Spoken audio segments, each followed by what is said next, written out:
Welcome to the channel Mirelle Tales.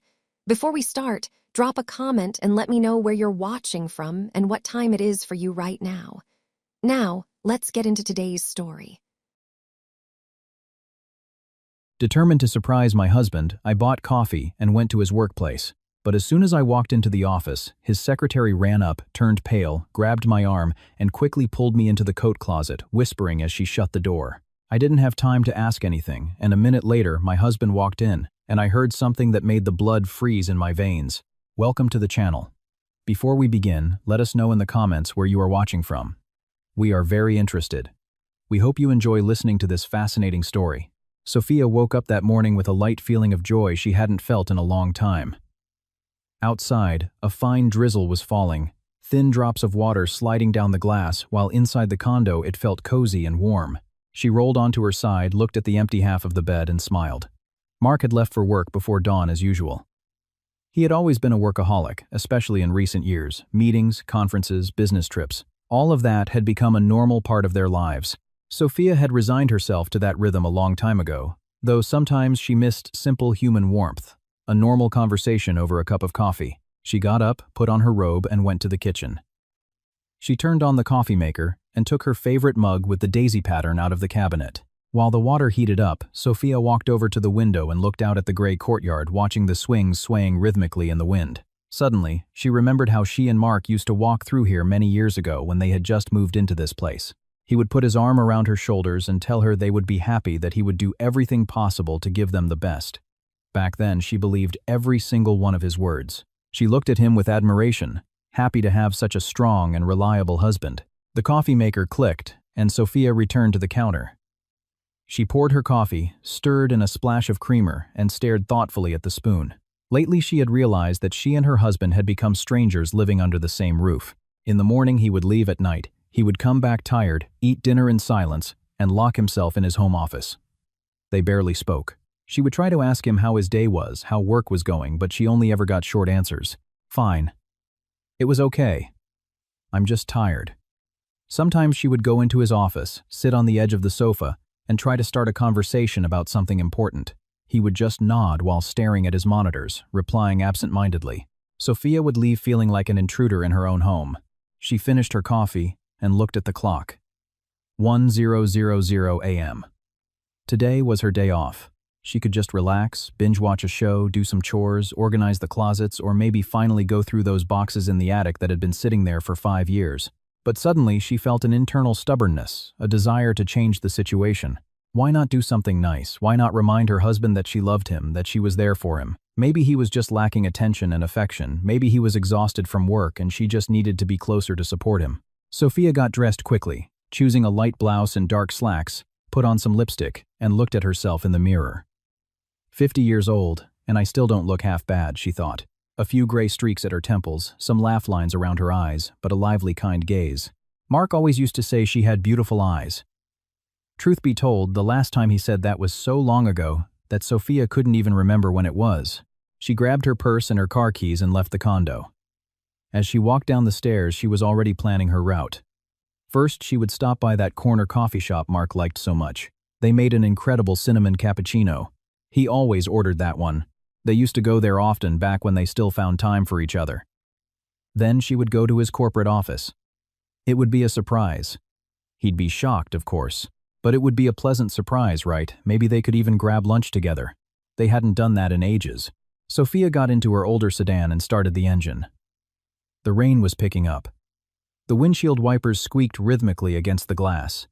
She pulled out of the complex and drove down familiar streets. Along the way, she thought about what to buy for dinner. Maybe she would make something special today. Mark loved her classic pot roast with potatoes and carrots. Or maybe she'd try something new. Look up a recipe online. The coffee shop greeted her with the aroma of freshly ground beans and soft jazz music. Behind the counter, a smiling young barista in an apron with the shop's logo looked up. "Good morning. What can I get for you? 2 tall cinnamon cappuccinos to go, please. And could you double cup them so they stay hot?" "Sure thing, coming right up. Give me about 5 minutes." Sophia waited, looking out the window at the rainy street. People were hurrying by under umbrellas. Cars drove past, splashing water onto the sidewalk. An elderly woman with a small dog stopped in front of the boutique next door, peering at a display. A young couple ran past, laughing and huddling together under a single umbrella. Sophia remembered how she and Mark used to come here on weekends. They would sit by the window and talk about everything. He would tell her about work, share his plans, dream about taking a real vacation, buying a cabin in the mountains, spending their summers there. When did all of that end? When did they stop just being together? Your order is ready. The barista handed her 2 cups and a cardboard carrier. That'll be $11.50. Thank you so much. Sophia paid, grabbed the coffees, and stepped out into the street. She let the rain hit her face for a second, then quickly got into her car, placed the carrier in the cup holder between the seats, started the engine, and headed toward the downtown business district, where her husband's office was located. The drive took about 20 minutes. She drove carefully, unhurried, glancing at her GPS. She knew the area. She had been there a couple of times when she had to drop off some forgotten documents for Mark, or pick him up after work on those rare days his car was in the shop. The corporate center was a tall, modern glass high-rise, its mirrored windows reflecting the gray sky. Sophia parked in the adjacent garage, got out of the car, and grabbed the coffees. The rain had slowed to a light mist. She walked to the entrance and pushed through the heavy revolving door. The lobby greeted her with crisp air conditioning, marble floors, and high ceilings. It smelled like expensive cologne and corporate money. At the security desk, a uniformed guard looked up as Sophia approached. "Good morning. Who are you here to see?" "Mark Davis on the 7th floor," Sophia smiled. "I'm his wife." The guard nodded without asking for her ID and pointed toward the elevators. "Go right ahead, ma'am." She thanked him and walked to the elevator banks. Inside, there was a mirror taking up the entire back wall. Sophia looked at her reflection. Her face looked a little nervous, her hair slightly damp from the rain. She smoothed it down with her hand and exhaled. "Everything is going to be fine. It's just a surprise. Mark will love it." The elevator glided silently up to the 7th floor. The doors slid open. The hallway was quiet and empty. The walls were painted a soft beige lined with framed abstract art. Beneath her feet, thick carpeting muffled the sound of her footsteps. Sophia walked past several doors with silver nameplates indicating names and titles: lawyers, accountants, managers. Finally, she saw the plaque she was looking for. Mark Davis, VP of Development. Her heart was beating faster than normal. "This is silly," she thought. "It's just a surprise for my husband. Why am I so nervous?" She pushed the door open and stepped into the reception area. The room was small and professional. Near the window sat a desk, and behind it was his secretary, Brenda, a woman in her 40s with her hair pulled back into a neat bun, wearing a sharp navy blue blazer. Sophia had seen her a couple of times when she had visited Mark for work-related things. Brenda was always polite, but a bit distant, very professional. Diplomas and certificates hung on the walls, and a bookshelf held neat rows of binders. "Good morning, Brenda." Sophia smiled, lifting the coffee carrier. "I brought some coffee for Mark." A surprise, Brenda looked up from her computer, and Sophia watched the secretary's face change instantly. All the color drained from her cheeks, as if someone had wiped it away with a sponge. Her eyes went wide, her lips trembled and parted. Brenda stood up from her chair so abruptly that it rolled backward and slammed into a filing cabinet. She nearly knocked over the half-empty mug of tea sitting next to her keyboard, her hand shooting out to grab it at the last second. "Mrs. Davis." Her voice sounded hoarse, strained, completely different from her usual professional tone. "You didn't let us know you were coming. Well, that's because it's a surprise." Sophia felt a bit taken aback by such a dramatic reaction. She tried to smile wider, but something in Brenda's eyes made her smile freeze. Did something happen? "Is Mark in?" Brenda lunged around the desk toward her. Her movements were erratic, almost panicked. She grabbed Sophia by the elbow. Her fingers were cold and strong, gripping tightly, almost painfully. Sophia almost dropped the coffees. "Quick into the closet," Brenda whispered, darting her eyes toward the door of Mark's private office as if expecting someone to walk out at any second. "Quick, please, I'm begging you." "What, Brenda, what are you talking about?" Sophia tried to pull away, but the secretary held on tight. "Please don't ask questions right now, just do it." Brenda was already dragging her toward a large built-in coat closet at the back of the room. She yanked the door open with a sharp motion. Inside, several jackets, winter coats, and spare blazers were hanging. It smelled of cedar dust and a faint hint of men's cologne. "Please step inside. It is incredibly important right now." Brenda's voice was shaking. Sophia looked into the secretary's eyes and saw genuine terror. It wasn't a joke or a prank or an overreaction. It was real, pure panic. Her face was ashen, beads of sweat forming on her forehead, and her hands were trembling. Something was wrong. Something was very, very wrong. Brenda, what is going on? I'll explain later. I swear to you. There's no time right now. Brenda practically shoved her into the closet, and Sophia, offering no more resistance, stepped inside. She could barely balance the coffee cups, which nearly slipped from her grasp. Don't make a sound. No matter what happens, not a single sound. The door clicked shut, and Sophia found herself in the dark. Her heart was pounding so hard it felt like it could be heard from the outside. She stood among the hangers and clothes, pressing the cooling coffee cups against her chest. Coats and jackets brushed against her shoulders and face. It was warm and cramped. Through a narrow gap between the double doors, a faint sliver of light from the reception area filtered in. What was that all about? Why was Brenda so terrified? And why on earth had she actually obeyed and hidden in a closet, like a schoolgirl playing hide and seek?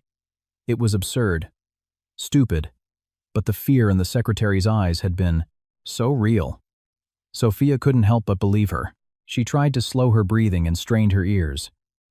Through the closet door, she heard muffled sounds. Brenda's heels clicking rapidly on the floor, the rustling of papers, the click of the front door's electronic lock. The door to the private office opened, and heavy, confident male footsteps stepped out. "Good morning, Mr. Davis." Brenda's voice sounded forced, falsely cheerful, like she was trying to play a role but doing a terrible job of it.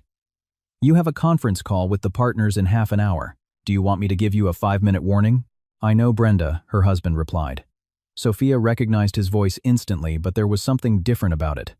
It sounded light, almost joyful, relaxed. He hadn't spoken to her like that in a very long time, maybe never. "Put Steve through right now. I want to clear up some details about the wire transfer.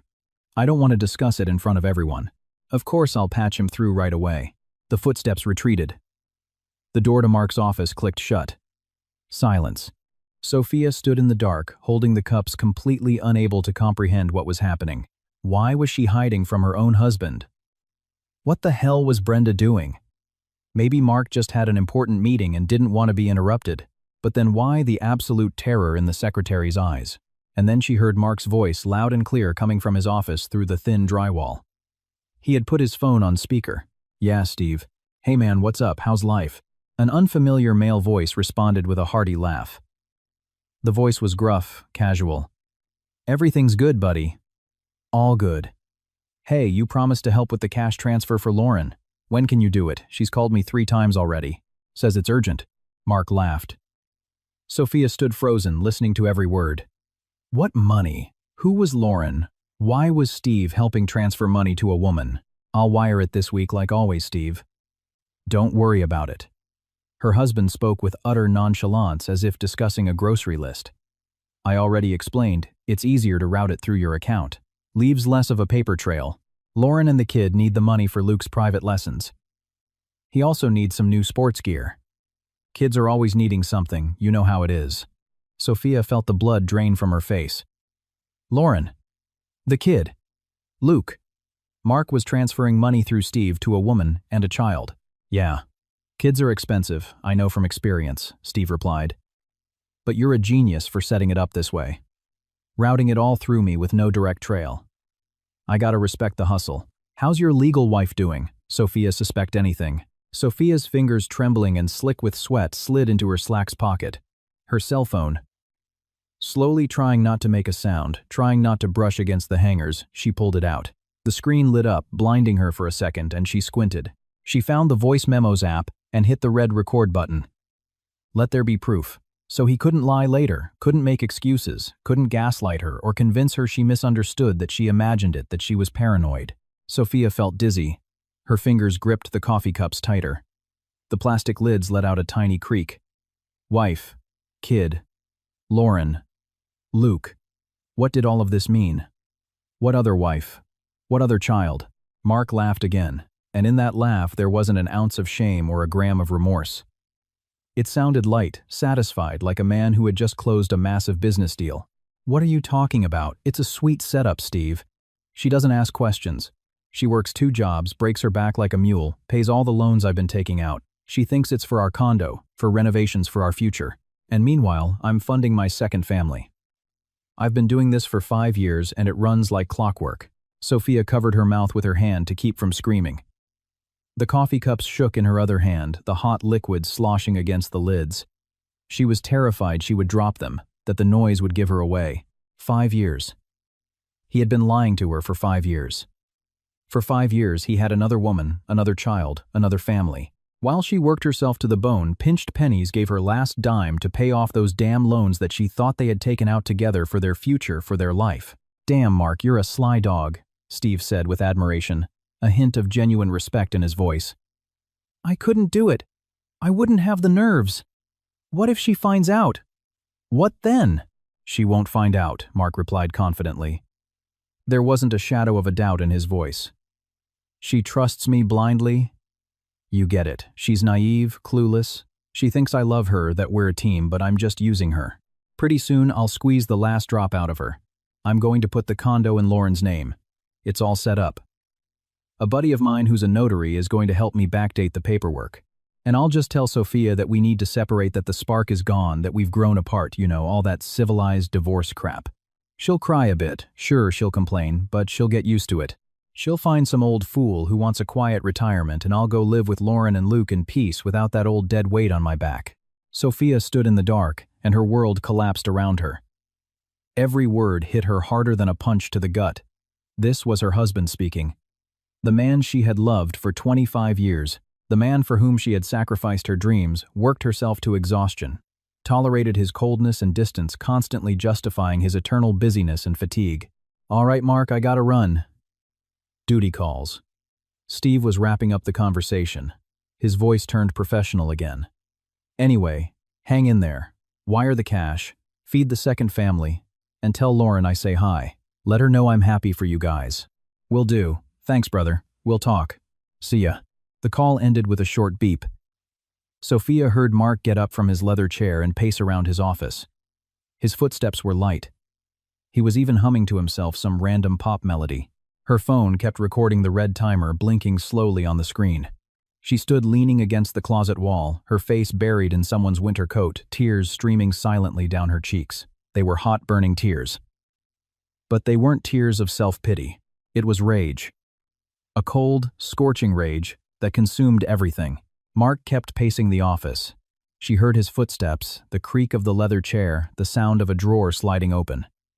He was looking for something, shuffling papers. Sophia remained motionless, terrified to move, terrified of making the slightest sound. The phone in her hand kept recording. The coffee cups were completely cold now. She still held them, pressing them to her chest, as if they were the only things anchoring her to this ruined world. The office door opened. Mark stepped out into the reception area. "Brenda, print out the contractor agreement for me, please, and get me a coffee. I've got a bit of a headache coming on." "Right away, Mr. Davis." Brenda's voice was tight. It was obvious she was struggling to keep her composure. The footsteps returned to the office. The door clicked shut. Sophia heard Brenda's quick, quiet steps approaching the closet. The door opened just a few inches. Through the gap, the secretary's pale face peered in. "Mrs. Davis," she whispered. "Did you hear it?" Sophia nodded, unable to speak. Her throat was tight with tears, with rage, with agony. "I am so sorry. I wanted to tell you sooner, but I didn't know how. I was terrified you wouldn't believe me, that he would twist it all around. Please forgive me." "How long have you known?" Sophia's voice sounded hoarse, foreign. "Almost from the beginning." 3 years, for sure. Sometimes, he would talk right in front of me. He didn't even try to hide it much. He thinks of secretaries like furniture, like we don't count. I tried to hint at it a few times when you came in, but I never had the courage to say it outright. "Close it," Sophia pleaded. "I need a little more time." Brenda nodded and gently shut the door.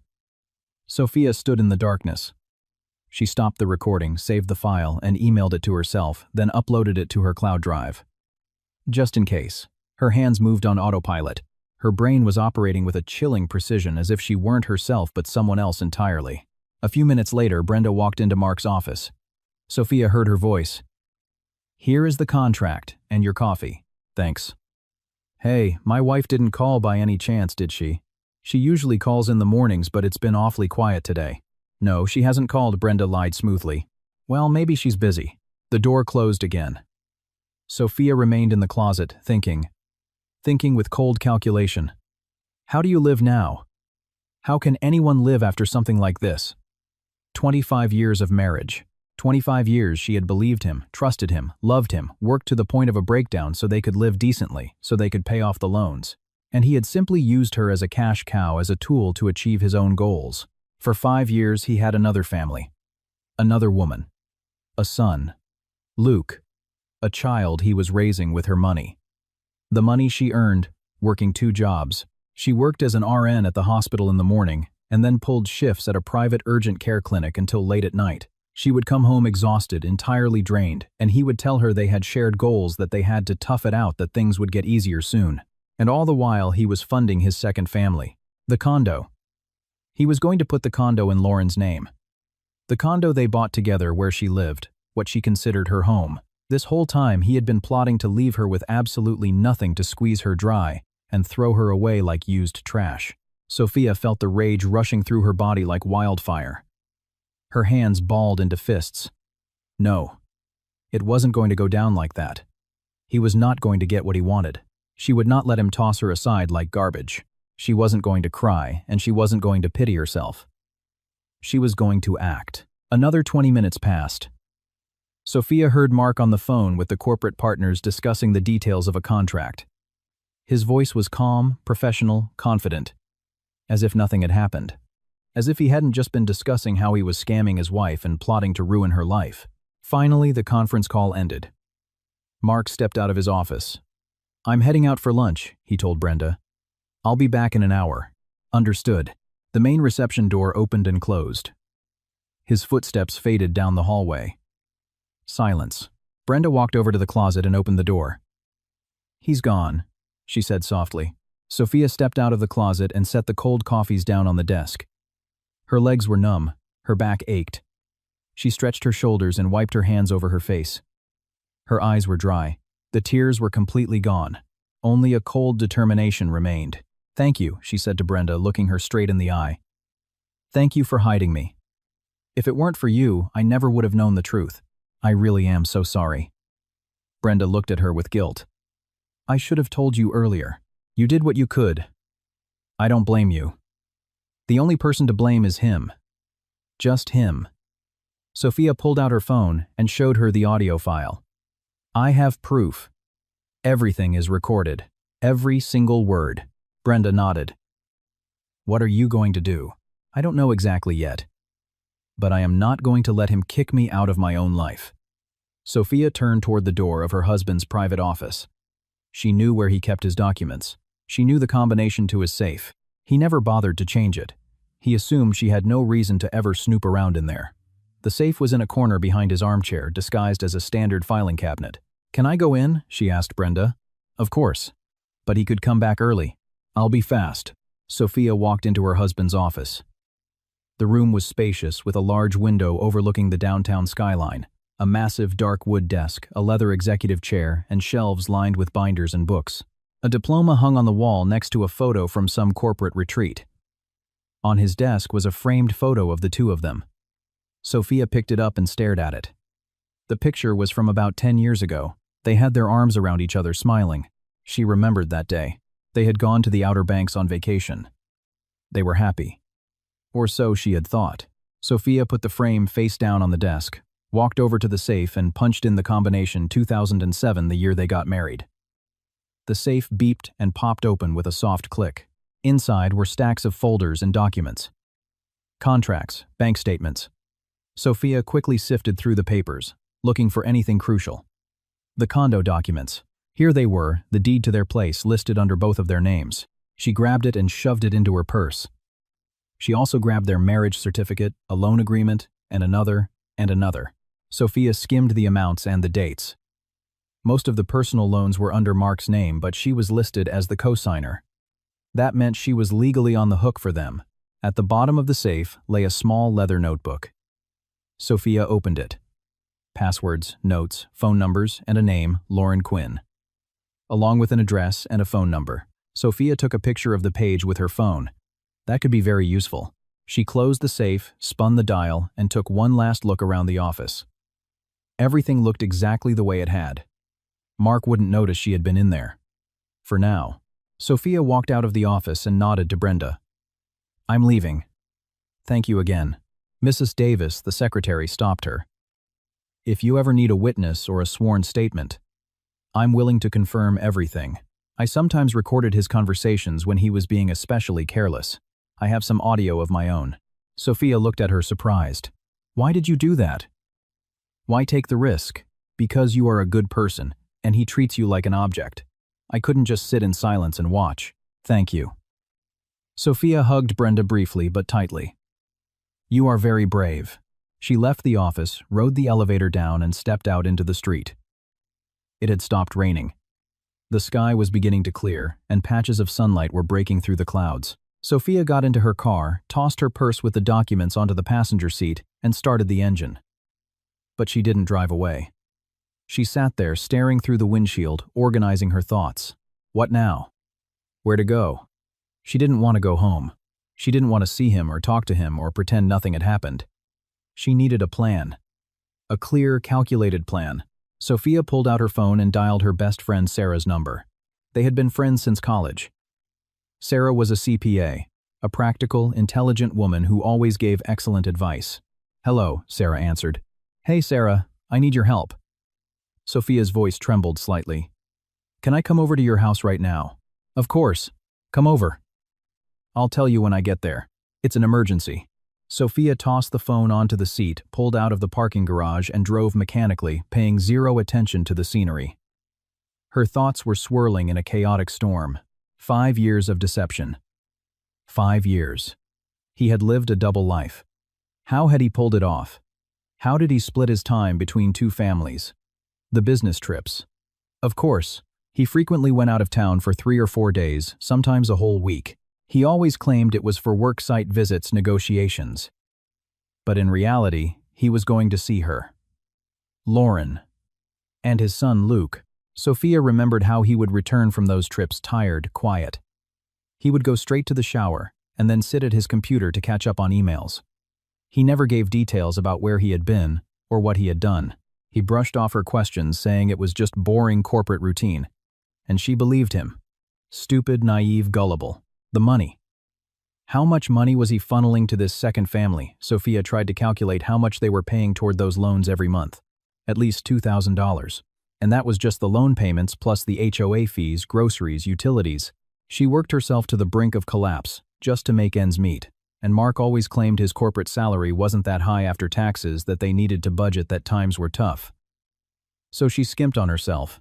She wore old scrubs, and clothes gave up, going out to dinners, postponed her own dental appointments, because every penny counted. Meanwhile, he was fully funding a second family, paying for private sports lessons for a kid, buying him gear and toys. Lauren probably lived in a nice house and maybe didn't even work, staying home to raise her kid on Sophia's dime.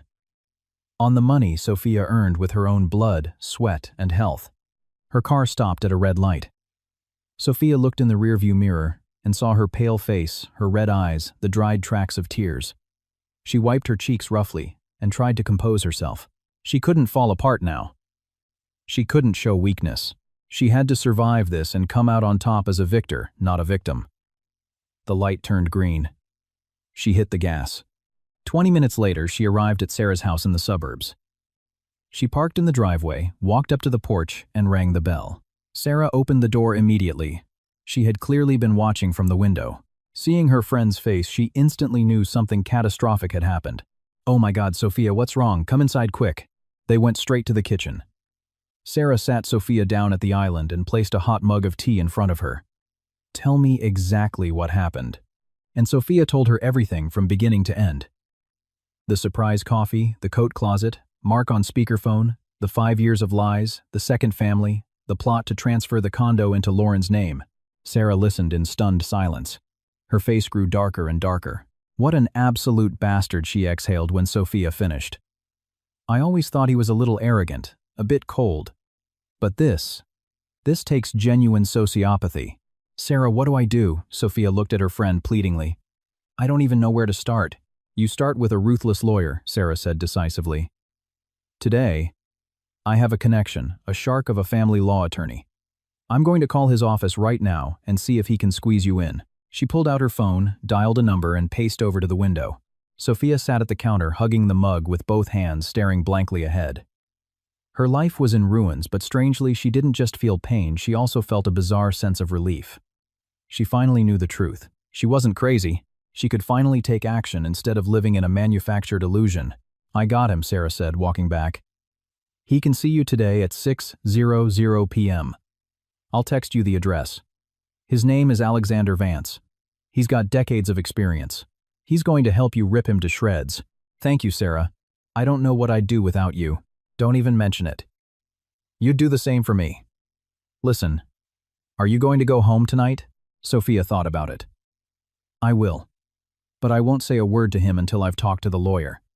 I have to play this perfectly so he doesn't have time to transfer any assets or hide cash. Smart. Play it completely cool. Act like you know absolutely nothing. If he sniffs out that something's wrong, he'll start moving money offshore. They sat together for another hour and a half strategizing.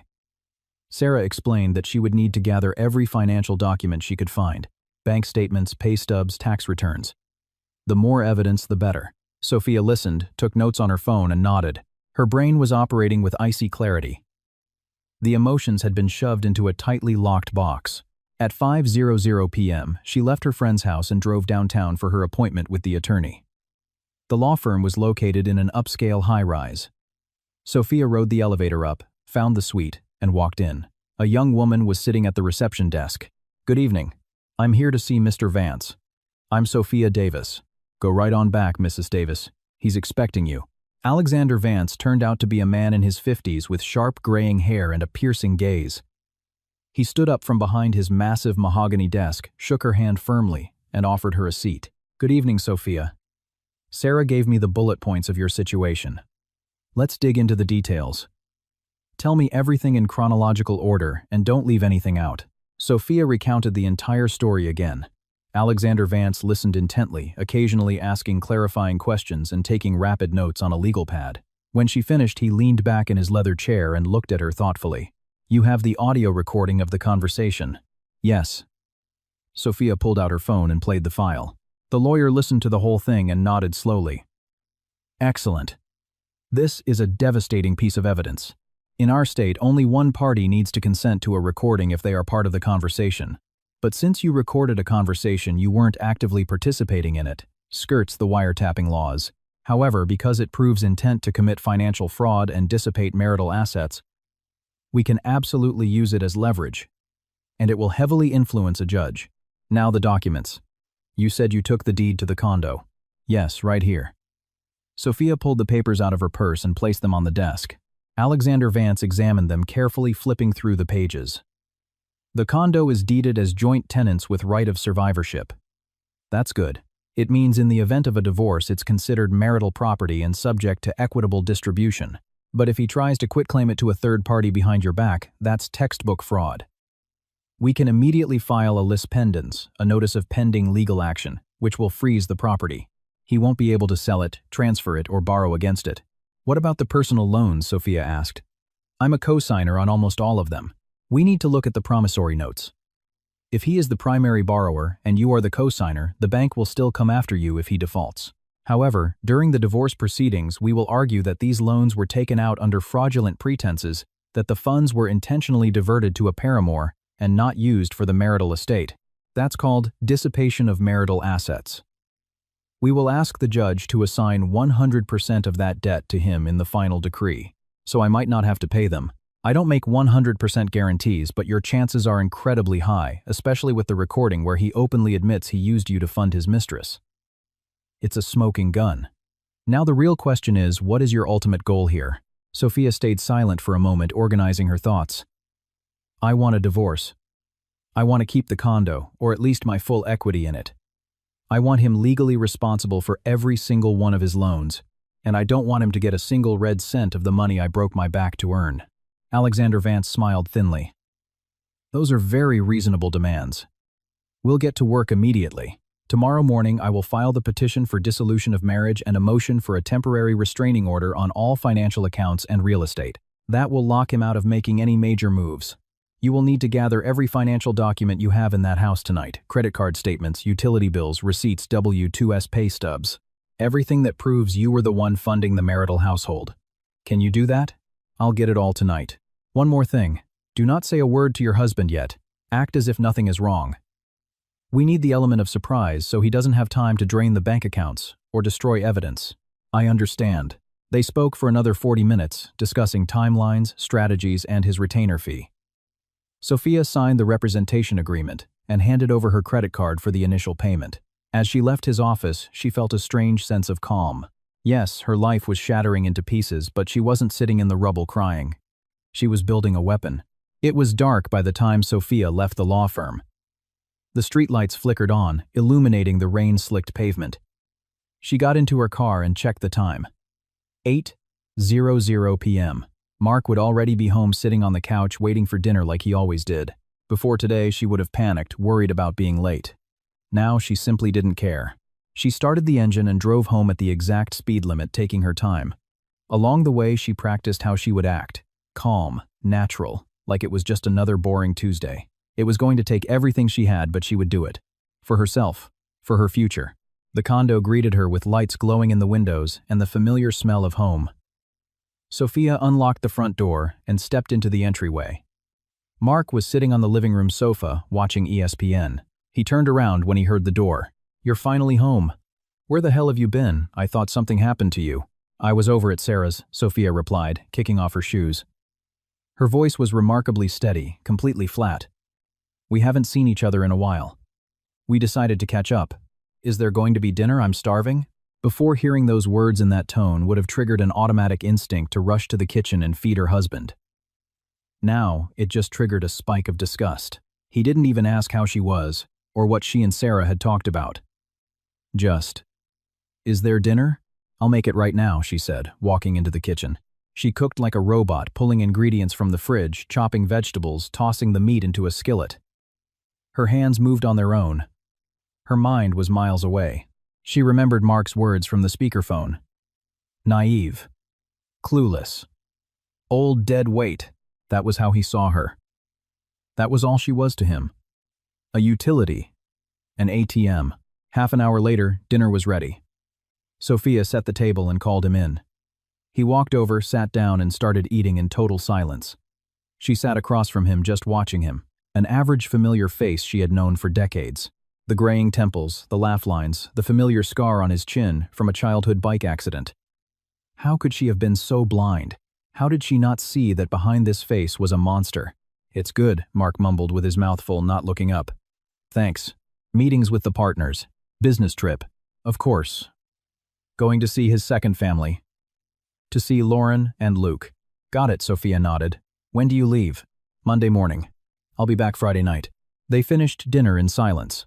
Mark stood up, dropped his plate in the sink, and went back to the living room to watch TV. Sophia stayed in the kitchen, washing the dishes, wiping down the counters, putting everything perfectly in its place.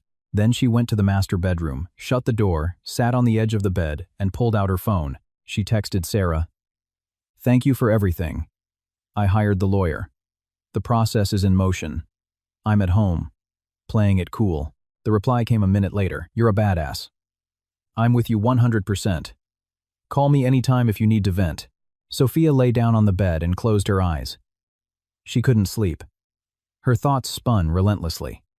She kept reviewing different moments from their marriage, searching for the red flags she had ignored. They were definitely there. The phone calls he wouldn't answer when she was in the room.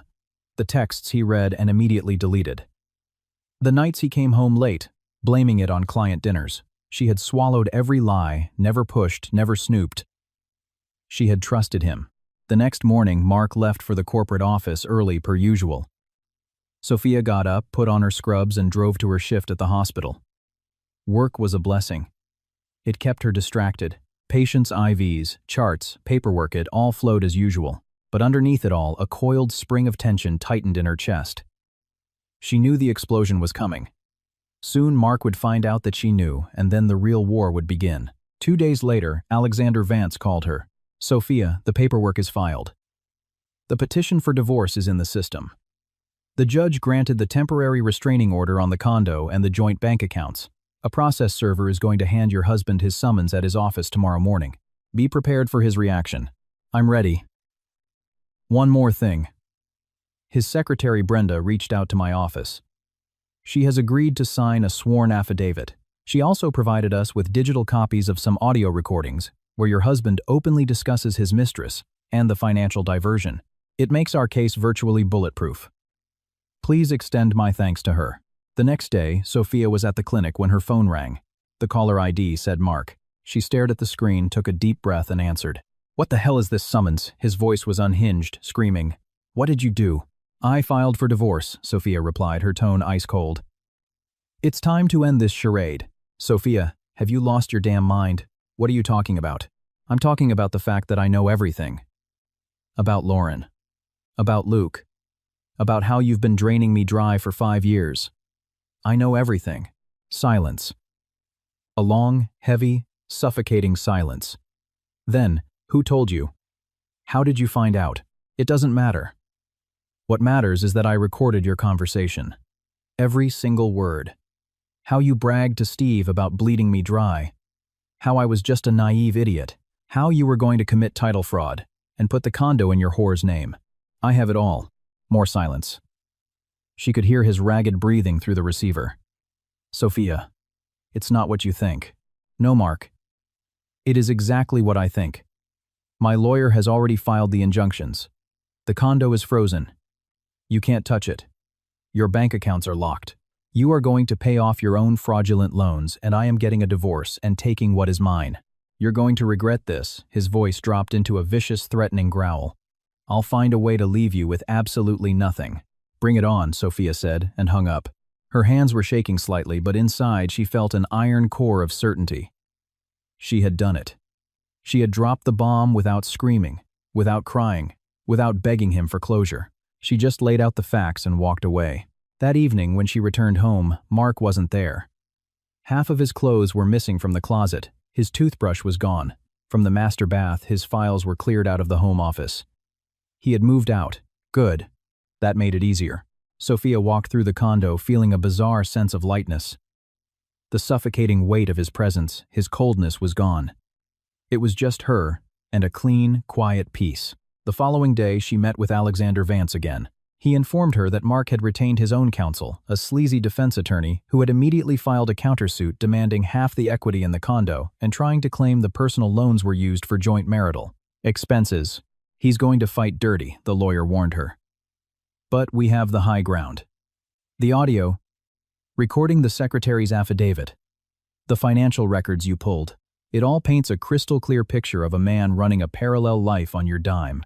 How long will the divorce take? Given that it's contested, probably 6 to 8 months. Maybe longer if he drags out discovery. But we will win. Sophia nodded. 6 to 8 months. She could survive that. A week passed. Mark tried calling her dozens of times. He texted her relentlessly. First, he threatened her. Then he tried playing the victim, begging for a chance to explain. He demanded they meet for coffee. Sophia blocked his number. One evening, he showed up at her building and waited by the lobby doors. When she walked out to get her mail, he ambushed her. Sophia, please, let's just talk like civilized adults. We have absolutely nothing to talk about, she replied, stepping around him. Talk to my lawyer. You are destroying my life. I have a family. I have a kid. She stopped dead in her tracks, turned slowly, and looked him dead in the eye. You had a family here with me for 25 years, and you chose to burn it to the ground. Now live with the ashes. She walked back inside without looking back. Mark stood on the sidewalk, looking pathetic and entirely defeated. Sarah was her rock through it all. They met up constantly, drinking wine, talking for hours. Sarah helped organize the endless piles of financial disclosures, double-checking every bank statement, calming Sophia down whenever she had a moment of doubt. Are you doing the right thing? Sarah would say. He doesn't deserve your forgiveness. He doesn't even deserve the air you breathe. Brenda kept in touch too. She would text Sophia to check in, asking how she was holding up. Sophia was immensely grateful to her. Without Brenda's momentary panic, she would still be living in a lie. The days turned into weeks. The initial court hearing for temporary orders was set for the end of the month. Sophia prepared herself, mentally rehearsing her posture, her demeanor. Alexander Vance assured her that everything was locked in, that the evidence was overwhelming. The day of the hearing arrived. Sophia walked into the county courthouse wearing a sharp, tailored suit, carrying a leather portfolio. Mark was already in the hallway with his lawyer, a slick-looking guy in an expensive suit. When Mark saw her, he immediately looked at the floor. The hearing lasted about an hour.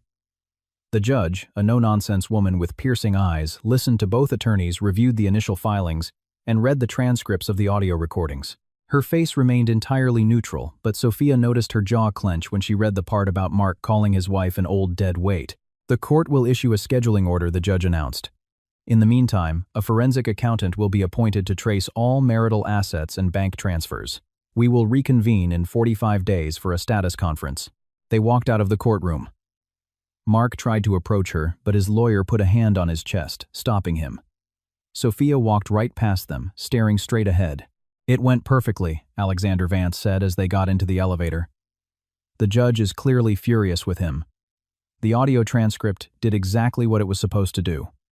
Now we wait for the forensic audit. It will prove exactly where every dollar went.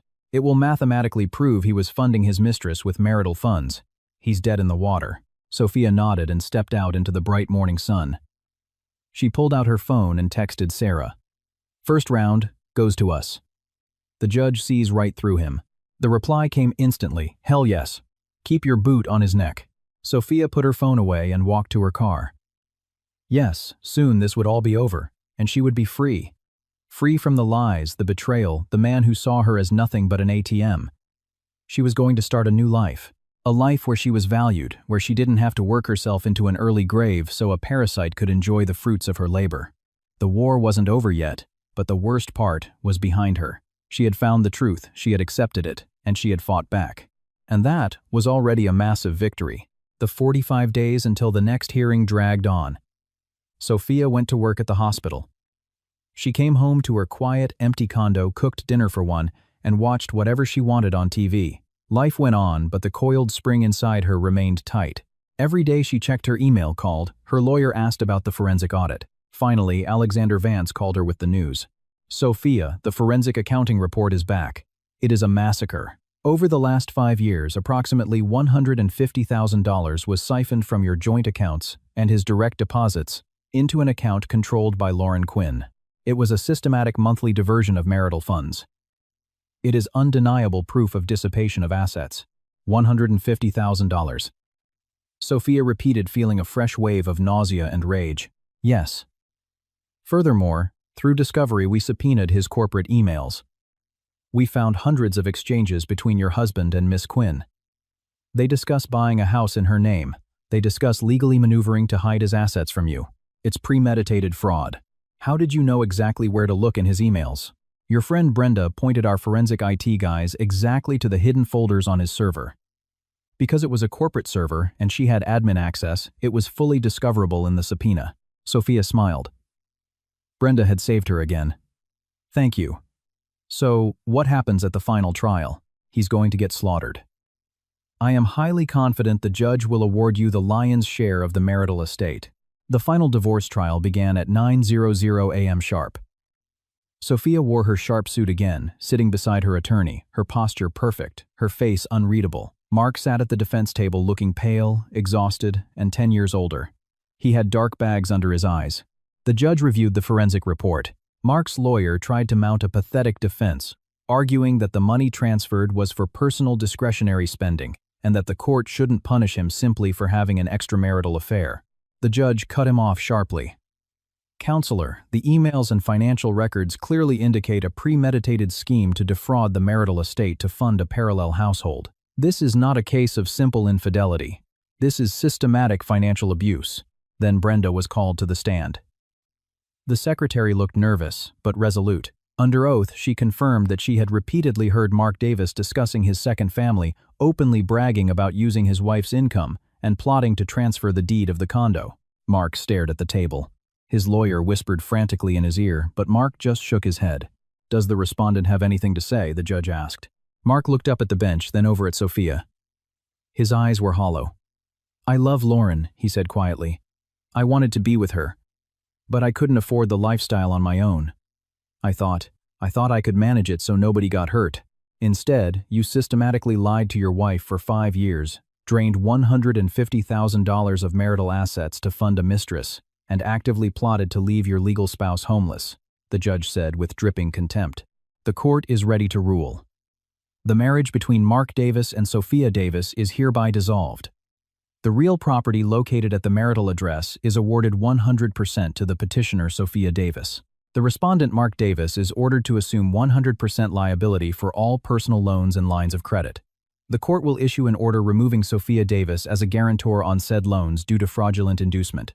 Furthermore, to account for the dissipation of marital assets, the respondent is ordered to pay the petitioner a lump sum of $75,000 from his retirement accounts. The judge banged her gavel. "We are adjourned." It was over. Sophia sat in her chair, unable to fully process the words. She had won. The condo was completely hers. His crushing debt was no longer her problem. She was getting half his $401k. She had won. Alexander Vance put a hand on her shoulder. "Congratulations, Sophia. You are officially a free woman." She turned to look at him, and only then did the tears finally fall. Tears of overwhelming relief, of joy, of total liberation. "Thank you for everything. You did the hard part. I just handled the paperwork." They walked out of the courtroom. In the hallway, Mark was arguing with his lawyer. When he saw Sophia, he broke away and stepped toward her. "Sophia, wait. We have nothing left to say to each other," she said, her voice steady and strong. "You have Lauren and Luke now. Go live with them. I'm going to start living for myself." She walked past him, never looking back. Mark stood in the sterile courthouse hallway, completely ruined. Outside, Sarah was waiting by the steps. She threw her arms around Sophia and squeezed her tight. "Tell me you crushed him. It's all mine. The condo. My freedom. Everything. Oh my God, I am so happy for you. We are getting blackout drunk tonight." I bought the expensive champagne. They got into Sarah's SUV and drove toward her house. Along the way, Sophia looked out the window at the city passing by. Spring was in full swing. The trees were bright green. People were wearing light jackets and smiling. The world had kept spinning, and now she was rejoining it, fully whole, fully free. At Sarah's house, they popped the cork and poured the champagne. "To your freedom," Sarah toasted, raising her glass. "And to you, finding the absolute spine of steel to fight back." "To freedom," Sophia echoed and took a drink. They talked, laughed, and recounted how insane this entire journey had been. Sophia talked about that terrifying moment in the coat closet, standing in the dark, listening to her entire life being ripped away from her. But now, months later, she realized that day hadn't been an ending at all. It was the beginning. The beginning of her actual life. "So, what are you going to do now?" Sarah asked. "I don't know exactly. First, I'm quitting my evening shifts at the urgent care clinic. I'm going to work normal hours like a normal person, and I'm going to take a real vacation. I want to rent a house in the Outer Banks, drink wine on the porch, and maybe take a class, learn something new, paint maybe, do it. Live for you." "You spent decades living for someone else." Sophia nodded. She had. She had lived for Mark. Working, sacrificing, enduring. Now, everything was going to be different. A few days later, Sophia handed in her resignation at the urgent care clinic. She kept her RN job at the hospital. She liked her coworkers there. The benefits were great. And her single salary was more than enough to live comfortably now that she wasn't paying off a scammer's debts. She started purging the condo. She threw away the junk Mark had left behind, his ugly ties, the boring business books he never read. She rearranged the living room furniture. She bought new, airy, cream-colored curtains. The condo completely transformed. It breathed. It was her home now. Hers alone. Brenda called her a week after the trial. "Sophia, how are you holding up?" "I'm amazing, Brenda. Seriously, thank you again. I owe you my life. I'm just glad the good guy won. Listen, I wanted to tell you. I quit. I handed in my notice. I couldn't stomach working for that company anymore, not with him still strutting around the office. Did you find something else?" "Yep. Got hired as an executive assistant at a tech firm across town. Better pay, better hours. Anyway, I wanted to see if you wanted to grab a coffee this weekend." Sophia smiled warmly. "I would love that. Let's do Saturday." They met at the same coffee shop where Sophia had bought those 2 fateful cappuccinos. They sat by the window, ordered lattes and pastries, and just talked. "How does it really feel?" Brenda asked. "Liberating. For the first time in 25 years, I can actually breathe. It had to hurt, though. The betrayal. It was agonizing. But honestly, it was the best thing that ever happened to me. I could have spent another 10 years with him, slowly being bled dry, until he dumped me when I was 60. You saved me. You're incredibly strong, Sophia. I wasn't at first. At first, I thought I was going to die right there in your coat closet. But then I realized I had a choice. I could lay down and let him walk all over me, or I could stand up and take a baseball bat to his plans. They talked for hours. Brenda admitted she had felt horribly guilty for years, knowing the truth and saying nothing. Sophia assured her that she held zero resentment. Everything had played out exactly the way it needed to. A month passed. Mark didn't appeal the judge's ruling. He couldn't afford a lawyer to do it anyway. The divorce decree became final. Sophia received the finalized deed, proving the condo was 100% in her name. The banks sent her official letters releasing her as a guarantor from all his personal loans. She sat on her new couch holding the paperwork and smiled. It was truly over. Sarah helped her plan the vacation. They found a gorgeous beachfront rental in the Outer Banks, a quiet, breezy house with a wraparound porch right on the sand. Sophia booked the dates, packed a suitcase full of new clothes, and loaded her car. As she was walking out of her condo, she stopped in the doorway and looked back. The space was bright, clean, and entirely hers. Her sanctuary. She locked the door and drove toward the coast. The weather in North Carolina was perfect. Warm sun, a cool ocean breeze. The Atlantic crashed rhythmically against the shore. Sophia walked barefoot on the beach, feeling the warm sand between her toes. She read novels she had bought years ago and never opened. She swam in the ocean, drank cold white wine on the porch, ate fresh seafood. She simply existed. And it was glorious. One evening, sitting on the deck, watching the tide roll in, she pulled out her phone and texted Sarah. You know what? I thought the divorce was the end of the world. But it was just the beginning. The beginning of a life where I actually love myself. Sarah replied immediately. I always knew you had it in you. You're a badass. Drink a margarita for me. Sophia laughed, locked her phone, and watched the sunset. The sky exploded into brilliant shades of orange, pink, and deep violet. It was breathtaking. The world was beautiful, and for the first time in her life, she had the freedom to actually see it. When she returned from the beach, she felt reborn. She was tanned, rested, and buzzing with energy. At the hospital, the other nurses immediately noticed the change. Sophia, you are glowing, one of the charge nurses said. What's your secret? I dropped 200 pounds of dead weight, she smiled. 6 months after the divorce was finalized, Sophia signed up for an oil painting class at a local community art center. She had always wanted to learn how to paint, but Mark had always scoffed at the idea, saying it was a waste of money. Now she had the time and the funds. 2 evenings a week, she stood in front of an easel blending colors, working with charcoal and oils. It was therapeutic. It allowed her to channel all the leftover emotions onto a canvas. She made new friends in the class, people of all ages and backgrounds. They drank coffee during breaks and talked about art. Nobody asked invasive questions about her past. They just created together. One evening after class, a man approached her easel. He was in his 50s, tall, with salt and pepper hair and kind, crinkling eyes. Excuse me, he said. I've been admiring your work. You have a very distinct style. There's a real sense of liberation in your brushstrokes. Like someone who just took a massive breath of fresh air. Sophia laughed out loud. You hit the nail on the head. That's exactly what I did. I'm David. He held out his hand. Sophia. She shook it. They started talking. David told her he was a retired architect who had recently decided to pursue the creative passions he had ignored during his corporate career. Sophia told him she too had recently started prioritizing her own happiness. They began getting coffee after class, talking about art, travel, and life. There was no pressure, no expectations. Just 2 people enjoying a genuine connection. A year went by. Sophia celebrated her 51st birthday with Sarah, Brenda, David, and a few friends from the hospital. They hosted a dinner party at her condo, drinking wine, eating great food, and laughing until their stomachs hurt. You know, Sophia, Sarah said late into the evening as they were clearing plates from the dining table. I am so damn proud of you.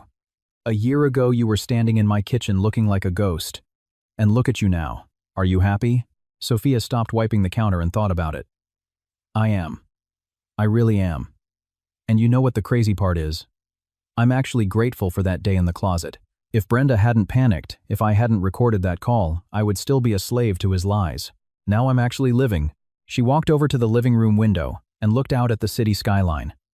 The streetlights glowing, the cars moving like tiny rivers of light.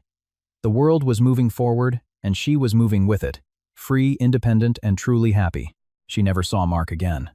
She heard through a mutual acquaintance that he had officially married Lauren, but that his life was a miserable wreck. He was drowning in the debt he had been assigned, paying off his lawyers and working 80-hour weeks just to keep his head above water.